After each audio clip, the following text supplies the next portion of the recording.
السلام علیکم، کیسے ہیں آپ سب؟ آج ہم بنائیں گے پکوڑے، کیونکہ آج بارش کا موسم تھا اور میرا دل پکوڑے کھانے کو کر رہا تھا۔ تو میں نے اپنے ہسبینڈ کو بولا کہ مجھے جلدی سے پالک لا دیں۔ تو جب وہ پالک لے کے آئے تو دیکھنے میں یہ بہت ہی اچھی لگ رہی تھی، مطلب ساری پالک مجھے صاف ستھری لگ رہی تھی۔ جب میں کٹنگ کرنے بیٹھی تو اس میں بہت ساری پالک خراب تھی۔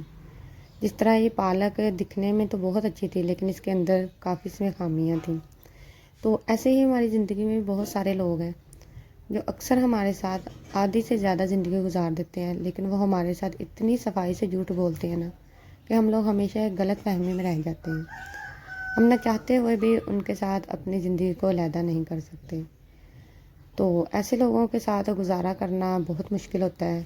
سب انسان جانتے ہیں کہ کوئی نہ کوئی ایسا شخص آپ کی زندگی میں ہوتا ہے، لیکن اگر وہ کہتے ہیں نا کہ زندگی میں گرنا ایک حادثہ ہوتا ہے، لیکن گرے رہنا ایک نفسیاتی شکست ہوتی ہے جو کہ ہماری ساری زندگی برباد کر دیتی ہے۔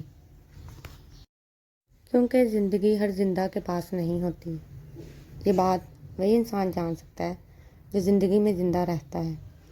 تو اس لیے جس طرح کا موسم ہو، جس طرح کی آپ کی لائف ہو، ضروری نہیں کہ آپ اس کے مطابق زندگی گزاریں۔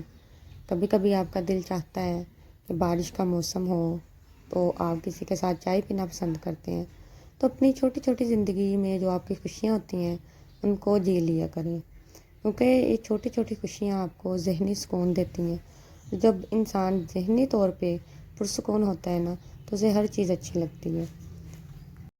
ہر انسان کی زندگی میں ایک ایسا شخص ضرور ہوتا ہے جس کا چہرہ دیکھنے سے آپ کی ساری ٹینشن ختم ہو جاتی ہے۔ میری زندگی میں وہ سب سے اہم شخص میرے ہسبینڈ ہیں، جن کے ساتھ میں اپنی ہر پریشانی دکھ سکھ بانٹتی ہوں۔ تو آپ کی زندگی میں ایسا شخص کون ہے جس کے ساتھ آپ ہر پرابلم کو شیئر کر سکتے ہیں؟ تو میرے ساتھ ضرور شیئر کیجیے گا۔ تو یہ میں نے پکوڑے بنائے تھے اور مجھے پتہ ہے کہ میرے ہسبینڈ کو میرے ہاتھ کی بنی ہوئی ہر چیز اچھی لگتی ہے۔ میں ان کے لیے کوکنگ کرنا مجھے اچھا لگتا ہے، تو کیونکہ وہ زیادہ تر کھانے کے شوقین ہیں اور مجھے کوکنگ کا شوق ہے۔ تو لیجیے، مزیدار سے پکوڑے رائتے کے ساتھ تیار ہیں۔